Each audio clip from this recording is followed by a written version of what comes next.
The very first time, I had anticipated it for weeks. I remember I had picked up the week before. We had planned on this. We went up skiing, just me and two friends in a really nice condo. I really hope I'm not exposing anyone that I shouldn't be right now. I'm not saying either of the other two friends did this. Remember, I got there and I was so excited, and mindset is everything. I just remember thinking, what the fuck have I been doing? And it changed my perspective on so many things. I spent $120 on a ski ticket that I was supposed to use the next day.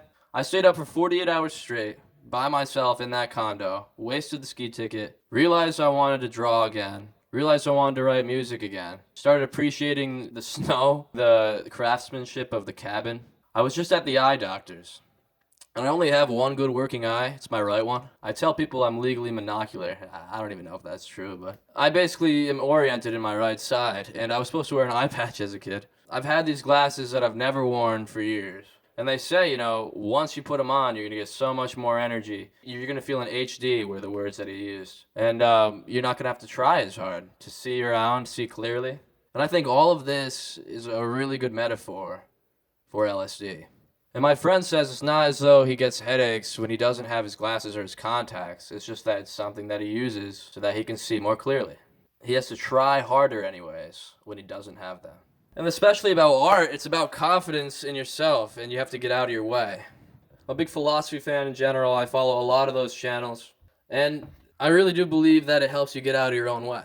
The last video I posted, any videos that I posted before this, have been a product of the fact that it gives you the courage to put yourself out there. You don't second guess yourself. You just do what's on your mind, which is often the most beautiful thing, especially when it's unfiltered. This channel is going to be about all those beautiful things that I was able to accomplish last semester without even thinking about it. Think about it this way. I was able to do all this, write an entire album. I have hundreds of hours worth of content, all while I was taking 6 classes and graduating from UConn, had a part-time job, living with 4 fraternity brothers, and trying to have a social life.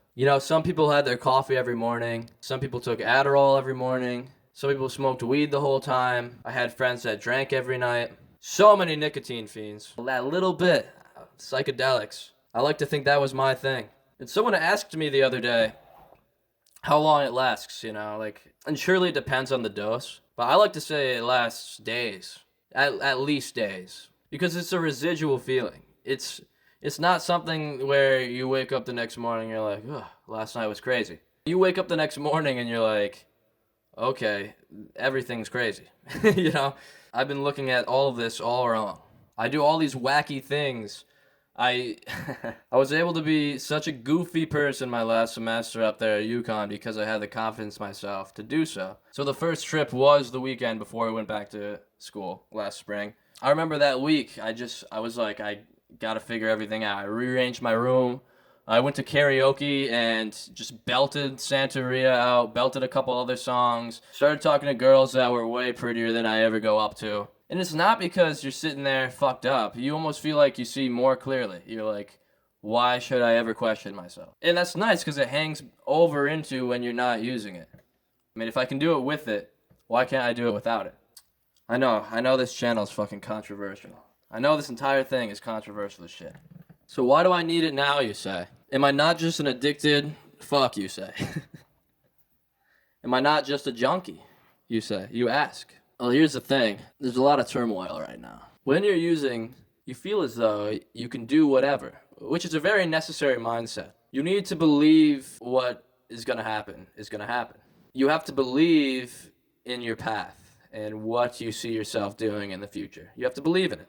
Often, if you're like me, you believe in great things. You don't usually have the courage to say that. You also don't usually have the courage to pursue those things while you're sober. You're not pursuing them adequately. And what I mean by that is, if I believe that I'm going to be an artist, a musician, an anti-hero, a hero, I don't fucking know. Some type of personality that people, they want to be on the outside looking in.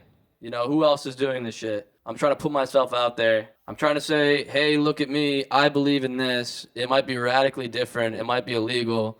It might be whatever. But there have been plenty of stupid laws before us. There are plenty of stupid laws still. And you need to be the change that you wish to see in the world. So that's what I'm being. Am I kind of selfish? Yes. Not everyone could do what I'm trying to do because the world just wouldn't work that way.